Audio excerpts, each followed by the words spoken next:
Welcome dear rockers, कैसे हो आप सभी। तो आज हम देखने वाले हैं हाल ही में रिलीज हुई मूवी जिसका नाम ये रहा आपके सामने। एक डायरेक्टर और हीरो की पुरानी दुश्मनी के बीच फंस जाती है एक लड़की जिसका सच कोई नहीं जानता, तो आप जानेंगे। तो कहानी की शुरुआत हमें 1950 के समय दिखाई जाती है, जहाँ पे हम मार्टिन नाम के एक प्रोड्यूसर को देखते हैं जिसकी मॉडर्न स्टूडियोज नाम की एक प्रोडक्शन कंपनी होती है। उस समय ये स्टूडियो काफी ज्यादा फेमस था दोस्तों, लेकिन अब क्या हो गया है कि मार्टिन का काफी ज्यादा नुकसान हो चुका है, जिसके कारण उसकी कंपनी बंद होने की कगार पर आ चुकी है। इसलिए यहाँ पे मार्टिन अपने एक पुराने डायरेक्टर दोस्त अय्या को बुलाता है, जो कि बहुत ही अच्छा डायरेक्टर है और उसकी बनाई हुई हर फिल्म सुपर डुपर हिट होती है। तो अय्या के आने पर मार्टिन उसे कहता है कि देख भाई, मैं अब तुम्हारी बंद पड़ी फिल्में शांता को फिर से शुरू करना चाहता हूँ, क्योंकि मुझे यकीन है कि यही फिल्म मुझे बर्बादी से रोक सकती है। तो अय्या कहता है कि तुम्हें हीरो के बारे में सोचना होगा, इस फिल्म का हीरो कौन होगा। मार्टिन कहता है कि इसका हीरो महादेवन को ही रखूंगा, क्योंकि आज के वक्त में वो एक सुपरस्टार है, साथ ही उसके इस फिल्म में होने की वजह से हमें अच्छे फाइनेंसर वगैरह भी मिल जाएंगे। लेकिन अय्या महादेवन का नाम सुनते ही इस फिल्म को बनाने से इनकार कर देता है। हाँ दोस्तों, पास्ट में कुछ ऐसा हुआ था जिसके कारण अय्या महादेवन से नफरत करता है। तो मार्टिन यहाँ पे अय्या को समझाते हुए कहता है कि देख भाई, मेरी कंपनी बंद हो जाएगी, मौके की नजाकत को समझो। वैसे भी तुम्हारे पिता कहते हैं कि दुश्मनी रखना है तो इंसानों से रखो, किसी कलाकार से नहीं। और वैसे भी इस फिल्म के हिट होने से हम सभी को फायदा होगा, बाकी तुम चाहो तो हीरोइन और बाकी के एक्टर्स तुम्हारे पसंद के होंगे। मार्टिन के काफी समझाने के बाद अय्या आखिरकार मान जाता है और इस फिल्म को डायरेक्ट करने के लिए हो जाता है रेडी। असल में दोस्तों, शांता फिल्म अय्या की ही थी, जो कि किसी वजह से बंद पड़ गई थी। वो वजह क्या है, इसके बारे में भी आगे पता चलेगा। अब नेक्स्ट इस फिल्म की शूटिंग शुरू होती है। अय्या अपने हिसाब से सेट और बाकी चीजों को लगवाता है। मूवी का पहला सीन शूट होता है और अय्या यहाँ पे असिस्टेंट डायरेक्टर बाबू को सब कुछ अच्छे से समझाता है। इसके बाद वो महादेवन के बारे में पूछता है कि वो कहाँ पे है। बाबू कहता है कि महादेवन किसी भी समय बस आता होगा। अब अय्या इसके बाद फिल्म में काम करने वाली हीरोइन से जाकर मिलता है, जिसका नाम कुमारी है। कुमारी की ये पहली फिल्म होने वाली है, तो अय्या चाहता है दोस्तों कि ये फिल्म महादेवन के बजाय कुमारी के नाम से जानी जाए। बाकी असल में मूवी फीमेल लीड वाली थी, मतलब ज्यादा इंपॉर्टेंस रोल एक्ट्रेस का ही होता है। और कुमारी को अय्या बर्मा से लेकर आया था। वो कुमारी से कहता है कि तमिल के डायलॉग बोलते वक्त एक चीज का ध्यान रखना कि तुम्हारे डायलॉग्स में बर्मीज एक्सेंट नहीं आना चाहिए। मैं चाहता हूँ कि ये फिल्म तुम्हारी वजह से जानी जाए, न कि उस महादेवन की वजह से। तो पूरे दिल से बढ़िया सा परफॉर्मेंस देना। अब कुमारी को नहीं पता था कि अय्या और महादेवन के बीच में क्या चल रहा है, तो वो बस अय्या की बातों को सुनकर उन्हें वादा कर देती कि ठीक है, मैं महादेवन से भी अच्छी एक्टिंग करने की कोशिश करूंगी। इसी बीच वहाँ पे महादेवन आ जाता है दोस्तों, जो कि सच में सुपरस्टार है। उसका अपना एक अलग ऑरा होता है। अय्या महादेवन से मिलने नहीं आता, बल्कि महादेवन आते ही सबसे पहले सेट को चेंज करवाने लग जाता है। वो अपनी मनमानी करते हुए मूवी के पहले सीन को बदल देता है। वो ये सारी बातें अय्या से नहीं बल्कि बाबू से कर रहा होता है। महादेवन कहता है कि इस मूवी में इंपॉर्टेंट रोल हीरोइन का नहीं बल्कि हीरो का होगा। मूवी के आखिर में हीरो मरने वाला था, लेकिन महादेवन ने एंडिंग भी चेंज कर दी थी। वो एंडिंग को बदलकर हीरोइन की मौत दिखाने को कहता है। साथ ही उसने फिल्म का नाम शांता से कांता कर दिया है दोस्तों। और ये सारी चीजें अय्या को बिल्कुल पसंद नहीं आती, लेकिन महादेवन जो भी चेंजेस कर रहा होता है वो सारे चेंजेस मार्टिन और बाकी सभी को पसंद आ रहे थे। तो मार्टिन तो महादेवन की तारीफ करते थकता नहीं, और महादेवन अपने हिसाब से फिल्म के पहले सीन को शूट करता है। वो बस बाबू से बातें कर रहा था दोस्तों, और उसे नहीं। और बेचारा अय्या ये सब कुछ चुपचाप बर्दाश्त किए जा रहा था, लेकिन उसको ये चेंजेस अच्छे नहीं लग रहे होते हैं। फिल्म के अगले सीन के शूट होने की बारी थी, जिसमें फोकस कुमारी पे रहने वाला था। कुमारी देख रही थी कि महादेवन अपनी ही चला रहा है, तो कुमारी अय्या से साफ साफ कह देती है कि सर, मैं आपके हिसाब से काम करना चाहती हूँ, तो आप बताओ कि ये सीन किस तरह शूट होगा। ये सुनकर अय्या को बड़ी खुशी होती है कि चलो मुझे भी इंपॉर्टेंस मिल रही है। और वो महादेवन से कहता है कि मैंने इसे ढूंढा है और मैं इसे भी स्टार बनाऊंगा, ये तुम्हें टक्कर ही नहीं देगी बल्कि रगड़ कर आगे निकल जाएगी। और दोस्तों, यहाँ पे कुमारी सीन को काफी अच्छी तरीके से करती है और सभी उसकी एक्टिंग की काफी तारीफ करते हैं। तो आज के दिन की शूटिंग तो खत्म हो जाती है, जिसके बाद सभी आज के शूट जो भी सीन्स हुए हैं उनको देखते हैं, तो सभी कुमारी की काफी तारीफ करते हैं कि अच्छे शॉट्स दिए उसने। लेकिन महादेवन को ये अच्छा नहीं लगता। अगले दिन शूटिंग में दोस्तों एक इमोशनल सीन होने वाला था, जिसमें कुमारी को महादेवन को एक थप्पड़ मारना था। और यहाँ कुमारी महादेवन को सच में जोर का थप्पड़ लगा देती है, जबकि उसे बस महादेवन के गाल को टच करना था। महादेवन को बड़ा गुस्सा आता है, लेकिन वो अपने गुस्से को कंट्रोल में रखता है। और अय्या इस चीज को देखकर काफी खुश होता है कि चलो, थप्पड़ मैंने भी मारना था तो कम से कम इसने मार दिया, बढ़िया है। क्योंकि अय्या भी महादेवन को किसी तरह नीचा दिखाना चाह रहा था। फिर वो इस शॉट को बिना रिटेक करके एक ही बार में ओके कर देता है। दरअसल महादेवन किसी शॉट के परफेक्ट होने तक बार बार रिटेक लेने के लिए मशहूर था। तो अय्या कहता है कि महादेवन, तुम इस शॉट की रिटेक तो नहीं करना चाहोगे ना, क्योंकि दोस्तों उसका बोलने का मतलब था जितने रिटेक करोगे उतने थप्पड़ खाओगे। लेकिन महादेवन यहाँ सभी को आश्चर्य में डालते हुए इस सीन को सच में दोबारा से रिटेक लेने के लिए कहता है, जिस पर कुमारी नर्वस हो जाती थोड़ा। वो दोबारा से महादेवन को थप्पड़ नहीं मार पा रही थी, लेकिन महादेवन रिटेक पे रिटेक लेता जाता है, जो देखकर आखिर में फिर से कुमारी महादेवन को थप्पड़ मार देती जाती है। जिसके बाद महादेवन उस सीन को अपनी बढ़िया सी परफॉर्मेंस देकर पूरा करता है, जिसको देखकर सभी उसकी भी तारीफ करते हैं। और ये बात अब अय्या को बिल्कुल पसंद नहीं आती। बात करें दोस्तों कुमारी की, तो उसे इस तरह महादेवन को थप्पड़ मारने के लिए अब बुरा लग रहा होता है। उसने तो ये चीज सिर्फ गुस्से में की थी, क्योंकि महादेवन अय्या की बात नहीं मान रहा था ना, सब कुछ अपने मुताबिक कर रहा था, इसीलिए। कुमारी अब सेट पर सभी से पूछती कि महादेवन और अय्या के बीच में दुश्मनी कैसी है, एक दूसरे से इतना चिढ़ते क्यों है? मगर सभी लोग तो महादेवन की तारीफ करते हैं। जिसके बाद कुमारी महादेवन से जाकर माफी मांगती है, तो महादेवन भी कुमारी को तुरंत माफ कर देता है और घर जाते वक्त कुमारी को अपनी गाड़ी में लिफ्ट देता है। जिस दौरान दोस्तों कुमारी उससे सवाल करती है कि आप और अय्या सर एक दूसरे को पसंद क्यों नहीं करते हैं, क्या बात है? तो तब महादेवन कहता है कि उन्होंने ही मुझे स्टार बनाया है, वैसे तो वो मेरे गुरु थे, लेकिन फिर उन्होंने मेरे साथ अच्छा नहीं किया। यहाँ पे दोस्तों हमें महादेवन और अय्या की दुश्मनी के बारे में अच्छे से पता नहीं लगता, लेकिन महादेवन और कुमारी अब एक दूसरे से मिलने लग जाते हैं। उनकी मुलाकात जल्द ही प्यार में बदल जाती है, जबकि कुमारी ये जानती थी कि महादेवन शादीशुदा है। महादेवन कुमारी को अपनी पहले की फिल्म के सक्सेस पार्टी में लेके जाता है, जहाँ वो कुमारी के लिए एक प्यारा सा गाना भी गाता है, जिसको सुनकर कुमारी को बेहतरीन लगता है। कुछ दिनों के बाद दोस्तों फिल्म के सेट पर महादेवन की पत्नी देवी आ जाती है, जो कि वैसे देखा जाए तो एक अमीर घराने से है। देवी को देखकर अब महादेवन भी घबरा जाता है कि कहीं मेरे और कुमारी के बारे में देवी को पता ना लग जाए, इसीलिए वो किसी तरह बहाना बनाकर देवी को वहाँ से वापस भेज देता है, जिससे देवी को शक तो हो जाता है दोस्तों कि महादेवन और कुमारी का कुछ तो चल रहा है। खैर उसके जाने के बाद महादेवन और कुमारी एक रोमांटिक सीन साथ में काफी अच्छी तरीके से शूट करते हैं, जिसको देखकर अय्या एकदम से जल भुन जाता है, क्योंकि कुमारी उसके हिसाब से काम नहीं कर रही थी। अब वो कुमारी को अकेले में बुलाकर सुनाने भी लग जाता है कि क्या कर रही हो। तो कुमारी कहती कि सर महादेवन ऐसा नहीं है जैसा आप उसको समझते हैं। तो अब अय्या कहता है कि भूलो ना, मैंने ही तुमसे कहा था सारी चीजें करने के लिए, और अब मुझे सिखा रही हो। अगले दिन जब फिर से शूटिंग शुरू होती है, तब एक रिपोर्टर वहाँ पे आ जाता है, जो कि देखता है कि महादेवन वहाँ हर चीज में अपनी ही चला रहा है और अय्या चुपचाप एक कोने में बैठा हुआ है। ये देखकर रिपोर्टर अय्या से महादेवन की इस मनमानी के बारे में पूछता है, तो अय्या महादेवन की बहुत ही बुराई करता है दोस्तों। जो चीजें सुनकर महादेवन वहाँ पे अय्या से आकर कहता है कि अब आपका बहुत हो गया है, तो इसके जवाब में अय्या महादेवन को गाली दे देता है, जो चीज महादेवन को काफी बुरी लग जाती है, लेकिन अय्या से वो कुछ नहीं कहता। इसके बाद अय्या महादेवन को और नीचा दिखाने के लिए उसे एक बहुत ही कठिन सीन देता है, जिसमें महादेवन को एक ही समय पर अपने चेहरे पर काफी सारे इमोशंस लेकर आने थे, जिसको महादेवन तो बिना सवाल किए दोस्तों बहुत ही अच्छी तरीके से कर देता है, जो देखकर सभी उसकी तारीफ करते हैं, लेकिन अय्या को ये चीज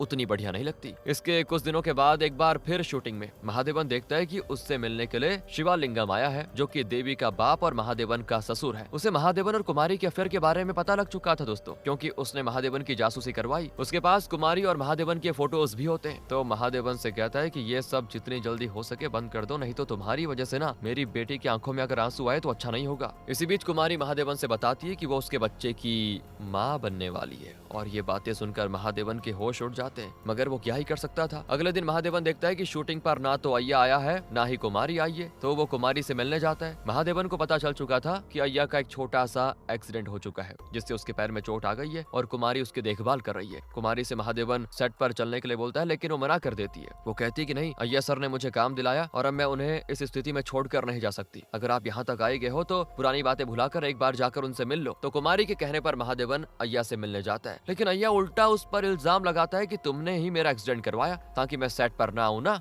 महादेवन भड़क जाता है कि क्या कह रहे हैं आप, पहले आपने मुझे जेल करवाई और फिर अब इल्जाम लगा रहे हो, कब सुधरोगे आप? इतना कहकर वो चला जाता है गुस्से में। तो महादेवन के जाने के बाद कुमारी अय्या से पूछती है कि ये जेल का क्या चक्कर है, आपने क्या सच में महादेवन को जेल कराई थी? तो अय्या उसको बताने लग जाता है कि मैं ही महादेवन को गाँव से निकाल कर शहर लेकर आया था। उसके टैलेंट को मैंने ही देखा था, उसे निखारा और उसे एक बड़ा सुपरस्टार बनाया। सुपरस्टार बनने के बाद महादेवन में घमंड आ गया और उसने मेरी बात माननी बंद कर दी, जबकि पहले वो तुरंत मान जाया करता था। और दोस्तों शांता फिल्म को अय्या महादेवन को लेकर बनाना चाहता था। ये फिल्म तमिल इंडस्ट्री की पहली हॉरर फिल्म होने वाली थी, लेकिन अय्या चाहता था कि ये फिल्म हीरोइन की पर्सपेक्टिव से बने, ना कि हीरो के। जो चीज महादेवन को पसंद नहीं आई और उसने फिल्म में चेंजेस करवाने शुरू कर दिए, जिस चीज को लेकर महादेवन की अय्या से लड़ाई हो गई और इसी के साथ ये फिल्म काफी दिनों तक बंद पड़ी रही। जिसके बाद अब इसका काम फिर से शुरू हुआ है। महादेवन को फिर सबक सिखाने के लिए अय्या ने उसको एक झूठे इल्जाम में जेल में बंद करवा दिया, जहाँ उसकी जमानत लेने के लिए कोई नहीं आया। और तब महादेवन की जमानत अय्या नहीं करवाई और उसे रास्ते में बताया कि ये मैंने तुम्हें सबक सिखाने के लिए किया था। तुम एक स्टार हो, लेकिन कोई तुम्हारी जमानत नहीं करवाएगा और तुम्हारी सारी इज्जत भी धरी की धरी रह जाएगी। तो अब शायद तुम्हें अपनी जगह पता लग गई हो, तो अब तुम सीधा वापस अपने गाँव चले जाओ।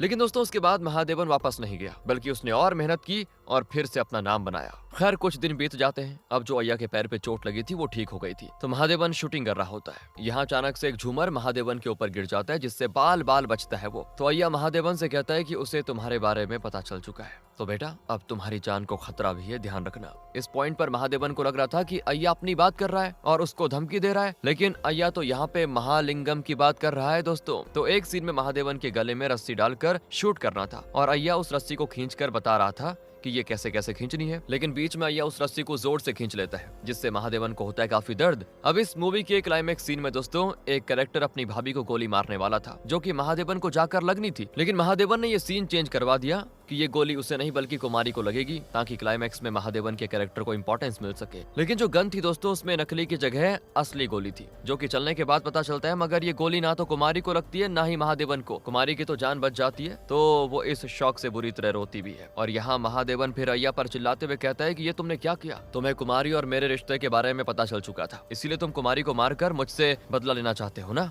लेकिन अब अय्या खुद भी इसका इल्जाम महादेवन के ऊपर डालने लगता है कि मेरी नहीं तुम्हारी गलती है, तुमने कुमारी को रास्ते से हटाने के लिए ये किया है ताकि तुम्हारी बीवी इस अफेयर के बारे में कभी ना जान पाए। महादेवन गुस्से में चला जाता है वहाँ से और कुमारी काफी डरी हुई थी। तो अब महादेवन उससे अकेले में कहता है कि हम दोनों कल तिरुपति में जाकर शादी कर लेंगे। जो बातें जानकर कुमारी बड़ी खुश होती है, लेकिन उसी रात को कुमारी के कमरे में कोई दाखिल होता है। कुमारी के हाव भाव देखकर ऐसा लग रहा था दोस्तों जैसे वो उस शख्स को जानती हो, और यहाँ हमें भी नहीं दिखाया जाता कि ये कौन है। ये शख्स जो भी था वो कुमारी को गोली मार कर चला जाता है, जिसके बाद सुबह सभी को कुमारी की मौत के बारे में पता चल जाता है। तो अब यहाँ इस केस को सॉल्व करने के लिए देवराज नाम का एक इंस्पेक्टर आता है। तो कुमारी को जिस गोली से मारा गया था वो गन भी पुलिस को नहीं मिलती, क्योंकि खून करने के बाद कातिल गन लेकर भाग चुका था। देवराज को कुमारी के दोस्त से पता चलता है कि वो महादेवन से शादी करने वाली थी, और यहाँ देवराज को 3 लोगों पे शक होता है, अय्या, देवी और मार्टिन पर। अय्या पर इसीलिए क्योंकि कुमारी उसकी बात ना मानकर महादेवन से अफेयर करने गई, देवी पर इसीलिए क्योंकि उसे अपने पति और कुमारी के अफेयर का पता लग चुका था, तो वो भी कुमारी को मार सकती है। बाकी मार्टिन पर इसीलिए क्योंकि देवराज को पूछताछ से पता ये चला था कि मार्टिन भी कुमारी को पसंद करता था, तो शायद जब वो महादेवन से प्यार करने लगी तो मार्टिन ने उससे जलन के मारे मार दिया हो। तो अब जब महादेवन को कुमारी की मौत के बारे में पता चलता है तो वो देवराज के सामने कुमारी को आखिरी बार देखने आता है और रोते हुए अय्या से कहता है कि तुम्हारी दुश्मनी मुझसे थी ना, तो इसमें तुम कुमारी को क्यों लेकर बीच में आ गए। यानी कि दोस्तों वो अय्या पर इल्जाम लगा रहा है कि तुमने मारा, जो देख देवराज दोनों को अलग कर देता है कि कहीं ये लड़ ना बैठे आपस में। और फिर बीते हुए दिनों के साथ देवराज को पूछताछ के दौरान ये पता चल जाता है कि सेट पर उस दिन गन में असली गोली देवी के ड्राइवर ने उसके कहने पर डाली थी। वो कुमारी को रास्ते से हटाना चाहती थी, मगर बाद में कुमारी को किसने मारा ये नहीं पता दोस्तों। महादेवन से पूछताछ करके देवराज को कुमारी की प्रेगनेंसी का पता चल जाता है, और अब वो भी देवराज के शक के घेरे में आ जाता है, क्योंकि जब कुमारी प्रेग्नेंट हुई तो उसने महादेवन पर शादी करने का दबाव बनाया, जिससे बचने के लिए महादेवन ने उसे मार दिया होगा। सारे सबूत भी इस तरफ इशारा कर रहे थे। तो देवराज आखिर में महादेवन को कर लेता है अरेस्ट, जो होता देखकर सेट के सारे लोग, मार्टिन और खुद कमिश्नर, महादेवन को अरेस्ट करने से देवराज को रोक देते हैं, मगर देवराज नहीं मानता, किसी की नहीं सुनता। तो इस पॉइंट पर असिस्टेंट डायरेक्टर बाबू देवराज से कहता है कि महादेवन जैसा भी हो, लेकिन कुमारी ने इस फिल्म के लिए बहुत मेहनत की थी, तो हम लोग चाहते हैं कि फिल्म के आखिरी सीन को महादेवन पूरा करके खत्म कर दे, क्योंकि अगर ये फिल्म पूरी नहीं की गई तो कुमारी के बारे में दुनिया को पता नहीं लगेगा। यहाँ महादेवन भी बोलता है कि सर मुझे ये सीन शूट करने दीजिए, उसके बाद मैं आपके साथ जाने को तैयार हूँ। तो सभी की रिक्वेस्ट करने के बाद देवराज महादेवन को आखिरी सीन शूट करने की परमिशन दे देता है, और यहाँ महादेवन को किसी और लड़की को बॉडी अपने गोद में लेकर एक इमोशनल सीन करना था। तो महादेवन पूरे इमोशंस के साथ डायलॉग बोलता है, उसने जैसा अपने दिल खोल कर रख दिया हो दोस्तों। उसकी इस परफॉर्मेंस को देखकर अय्या को यकीन हो जाता है कि महादेवन सच में कुमारी को प्यार करता था, और उसकी इस परफॉर्मेंस को देखकर अय्या पहली बार उसके लिए ताली बजाता है। यहाँ देवराज को भी महादेवन की आंखों में कुमारी के लिए प्यार दिख जाता है दोस्तों, तो वो भी सिर्फ शक के आधार पर उसे अरेस्ट नहीं करता, वो महादेवन को बिना अरेस्ट किए चला जाता है। जिसके बाद अय्या महादेवन से मिलने जाता है और कहता है मुझे माफ कर दो, मैं तुम्हारे प्यार को समझ नहीं पाया। लेकिन महादेवन उससे रिवील करता है कि उसी ने कुमारी को मारा, और ये सुनकर अय्या के पैरों तले जमीन खिसक जाती है। हाँ दोस्तों, दरअसल महादेवन को पता चल गया था कि कुमारी ने अय्या के कहने पर उसे फंसाया है, क्योंकि दोस्तों महादेवन को कुमारी के बैग से उसकी और कुमारी की रोमांटिक फोटोज मिली थी, जिसे अय्या ने दोस्तों देवी के पिता को दे दिया था। तभी तो देवी के पिता को इनके अफेयर के बारे में पता चला। बाकी महादेवन को उस बैग से कैसेट भी मिलती है, जिसमें ये रिकॉर्ड होता है कि ये कुमारी ने जो भी अपने प्रेग्नेंट होने की बात बोली महादेवन से, वो झूठ थी। तो महादेवन ने इसका बदला लेने के लिए कुमारी को जान ले ली। ये सुनकर अय्या अपना सर पीट कर रोने लग जाता है और कहता है कि कुमारी को तुमने नहीं नहीं, हम दोनों ने मारा है। और वो महादेवन से बस ये कहकर निकल जाता है कि अगर तुम रिकॉर्डिंग को पूरी तरह सुन लेते तो शायद तुम ये गलत कदम कभी नहीं उठाते। इसके बाद अय्या खुद को जिम्मेदार मान रहा होता है कुमारी की मौत का, तो वो खुद की जान ले लेता है। दोस्तों, उसने अपने पीछे एक चिट्ठी छोड़ दी थी जिसमें उसने कुमारी की मौत का इल्जाम खुद के ऊपर ले लिया था। तो इस तरह से महादेवन बच तो गया, लेकिन उसे अय्या की मौत के बाद उसकी कही आखिरी बात याद आती है जो उसने कही थी कि अगर रिकॉर्डिंग पूरी सुन लेते तो ऐसा नहीं होता। तुरंत वो रिकॉर्डिंग को इस बार पूरी सुनता है, जिसमें दोस्तों कुमारी अय्या से यही शो करना चाहती थी कि महादेवन का प्यार सच्चा है। बताता हूँ कैसे। क्योंकि बताऊँ, ये अय्या था ना, ये बार बार उससे कह रहा था कि अगर तुम महादेवन से ये कह दोगी कि तुम प्रेग्नेंट हो तो वो पक्का तुम्हें छोड़ देगा डर के मारे। क्योंकि दोस्तों, अय्या नहीं चाहता था कि कुमारी और महादेवन साथ में रहे, इसलिए वो कुमारी से ये करने के लिए कह रहा था। जबकि कुमारी को पता था कि महादेवन मुझसे सच्चा प्यार करता है, लेकिन क्योंकि वो अय्या को बहुत मानती थी, इसलिए उसने सोचा चलो ठीक है, मैं महादेवन से झूठ बोल दूंगी, लेकिन महादेवन तो मुझसे सच्चा प्यार करता है तो वो कुछ नहीं करेगा। इसलिए उसने जानबूझ के सिर्फ अय्या के लिए झूठ बोल दिया महादेवन से कि मैं प्रेग्नेंट हूँ। लेकिन दोस्तों, यहाँ महादेवन घबरा गया था, लेकिन हाँ, जल्दी उसने कुमारी से मुंह नहीं मोड़ा, क्योंकि वो कुमारी से सच्चा प्यार करता था। यहाँ तक कि वो तो कुमारी से शादी भी करने वाला था, जिसके बारे में कुमारी ने अपनी दोस्त को बताया था, पर अय्या को नहीं बताया। लेकिन दोस्तों, बाद में महादेवन डर गया था। उसको ये लगा कि अय्या के साथ कुमारी मिली हुई है और वो मेरे खिलाफ सबूत जुटा रही है, जबकि बेचारी कुमारी तो सिर्फ ये साबित करना चाह रही थी अय्या को भी कि महादेवन मुझसे सच्चा प्यार करता है। अगर मैं उससे झूठ भी बोल दूंगी कि मैं प्रेग्नेंट हूँ तो भी वो मुझे छोड़कर नहीं जाएगा, क्योंकि वो मुझसे सच्चा प्यार करता है। लेकिन यहाँ महादेवन बाद में सच में डर गया दोस्तों, क्योंकि उसको डर था कि कहीं उसका अमीर ससुर उसे खुद न मरवा दे। बस इसीलिए उसने कुमारी की जान ले ली, क्योंकि उसको पूरी सच्चाई नहीं पता थी। वो अपना सर जोर से दीवार पे मारकर फोड़ देता है। लेकिन अब जो होना था हो चुका था। जल्द ही कुमारी और महादेवन की फिल्म रिलीज होती है, ब्लॉकबस्टर हिट होती है। कुमारी की परफॉर्मेंस की बड़ी तारीफ होती है। बाकी रही बात महादेवन की, तो वो खुद को जिंदगी भर कोसेगा कुमारी की जान लेने के लिए। इसी के साथ दोस्तों, कहानी यहाँ पे खत्म होती है। बाकी बताइए कैसी लगी। मिलते हैं आपसे अगली वीडियो में। ध्यान रखें अपना। Thanks for watching.